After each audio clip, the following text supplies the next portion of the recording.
ఉపాధి హామీ అంటే కూర్చోబెట్టి పెట్టేటటువంటి కార్యక్రమం. దానివల్లనే అసలు వ్యవసాయం సర్వనాశనమైంది. మనుషులు దొరక్క రైతులు తిప్పలు పడుతున్నారు. దానివలన ఉత్పత్తి వ్యయం పెరిగింది. ఆ ఉత్పత్తి వ్యయం పెరగడం వల్ల అప్పులు పాలవుతున్నారు. అప్పుల వలన అది తీర్చలేక నానా తిప్పలు పడుతున్నారు. చివరికి వ్యవసాయం వదిలేసి పోతున్నారు. దీనికి అంతటికి కారణం ఏంటంటే ఏ పని చేయకపోయినా మస్టర్‌లో ఉపాధి హామీ చూపించడం. లేదంటే ప్రభుత్వ పనులకు కూడా ఇక్కడ దాంట్లో డబ్బులు తీసేసుకొని కూలీలకు ఇచ్చినట్టు చూపెట్టడం. కేంద్ర ప్రభుత్వ పథకం పక్కదారి పడుతున్నటువంటి వేళ ఇప్పుడు ఉపాధి హామీ పథకాన్ని ఒక స్ట్రీమ్ లైన్ చేయటం. వ్యవసాయానికి నిదానంగా అనుసంధానం చేసుకొస్తున్నారు. మొన్ననే చెప్పుకున్నాం. మునక తోటలు పెంచేటటువంటి వాళ్ళకి ఈ పథకం కింద ఉపాధి హామీ పథకం కింద డబ్బులు ఇచ్చేటట్టు. అంటే అక్కడ కూలీలకి పని చూపెట్టినట్టు ఉంటది. ఇక్కడ ఇది ఉంటది. ఇదివరకు అది వేరు, ఇది వేరు. దాని ద్వారా 2 రకాల డబ్బులు సంపాదించుకునే వాళ్ళు కూలీలు. ఇప్పుడు ఒకటే సంపాదన వస్తుంది. ఇది ఒక ఆస్పెక్ట్.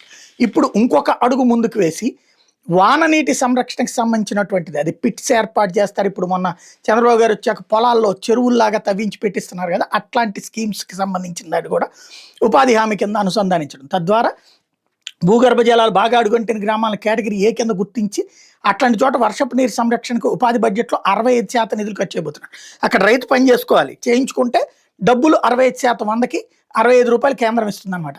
సమస్య పాక్షికంగా ఉన్న గ్రామాల్లో కేటగిరీ బిలో చేర్చి 40% నిధులు ఇస్తారు. ప్రస్తుతానికి సమస్య లేకపోయినా భవిష్యత్తులో భూగర్భ జలాలు అడుగంటిపోయే అవకాశం ఉన్నటువంటి చోట్ల కేటగిరీ సిలో చేర్చి 30% నిధులు కేంద్రం ఇస్తుంది.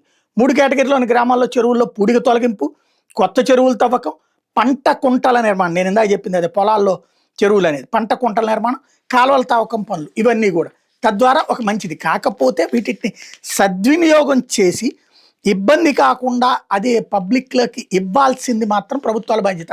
అక్కడ ప్రభుత్వాలు విఫలమవుతున్నాయి.